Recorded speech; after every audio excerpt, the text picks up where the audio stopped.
Hey, Top of your Life's Math Industry, and we are going to take a look at the simple machines. And this video is actually the basic fundamentals for understanding how and why and what physics is. So in the past few videos, we've been learning a lot about how to calculate work, how to calculate power, and also if friction was applied in those problems, then how would that affect the speed, the velocity, the power, and the amount of force you are applying?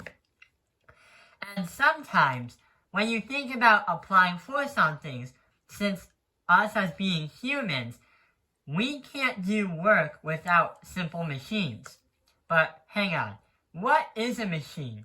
Sure enough, you think those machines are like cars or those the ones that go in the factory that go chug chug chug. But in the physics world, this is what the definition is. In the physics world, here is what the definition is. So a machine is a noun, and it's a device that is used to multiply the power needed to perform the same amount of work, but with less effort needed. So with machines, we can do and make and perform anything we want to if we put our mind to it, because a machine can help us perform the same amount of work, but not require a lot of effort needed to do the work.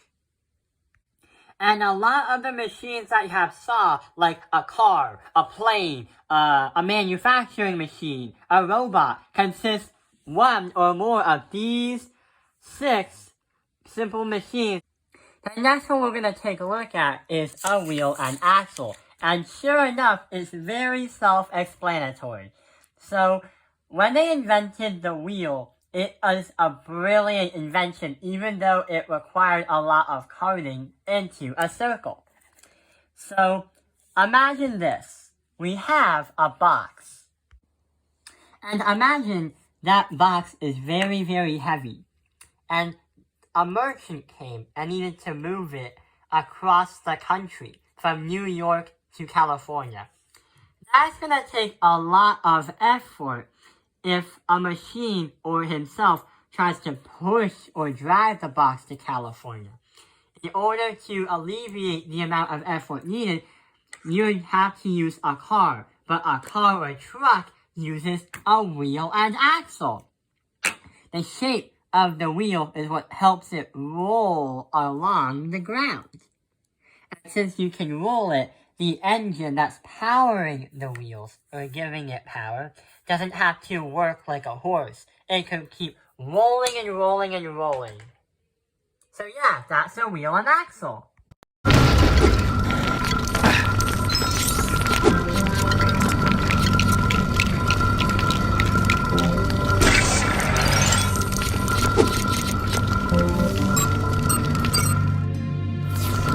Ugh, ugh, ugh, ugh.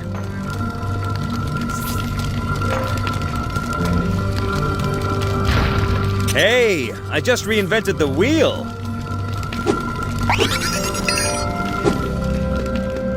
The next thing we're going to take a look at is the pulley. So a pulley is another simple machine, kind of like the lever that allows us to lift something up with less effort, but the same work.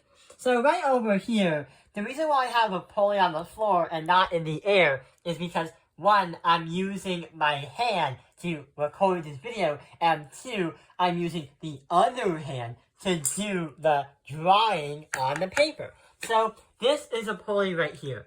A pulley has a wheel inside it, kind of like a wheel and axle. And every time you pull on it, the string is going to make the wheel turn. And the wheel is going to lift the load up into the air. So, a pulley can help you lift something up in the air when needed to, unlike if you can't use an inclined plane. If you add like a second pulley, or if you add a third or a fourth pulley, it will require less effort because the wheels are helping you lift the thing in the air. because of the wheel and axle idea. However, since there are more pulleys, it requires you to use a lot more string or a lot more rope. So yeah, that is a pulley.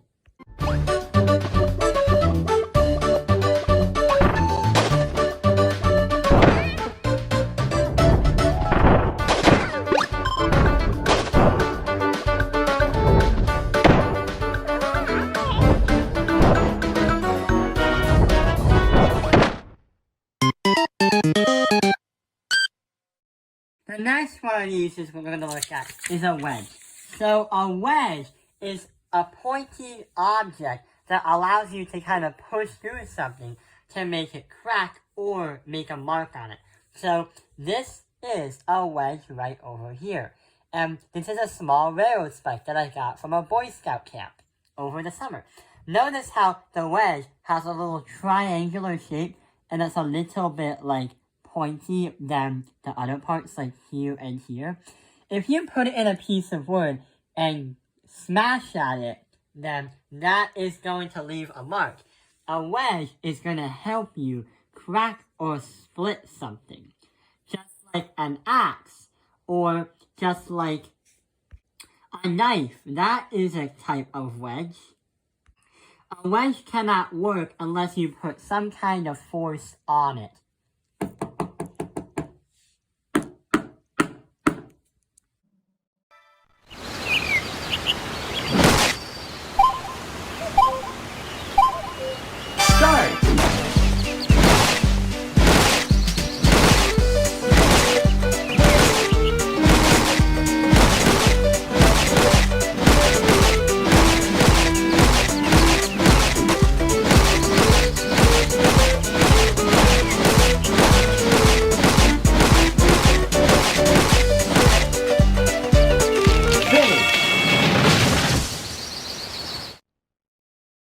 The last one we're going to take a look at is a screw. So right over here, we have a screw right over here.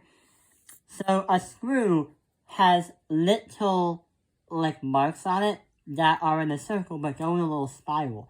Once the screw turns like a screwdriver or an electric drill on a piece of wood, it would rotate slowly into it, holding and locking it in place because of the spiral railings on it.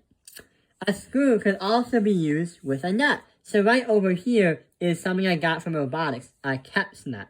And if you put it on the bottom of this screw here, it can be twisted in, but it cannot be pulled out. You can twist it out, but it could not be pulled in. So a screw is helpful when you want to lock something in by rotating it without having to easily push in and push out.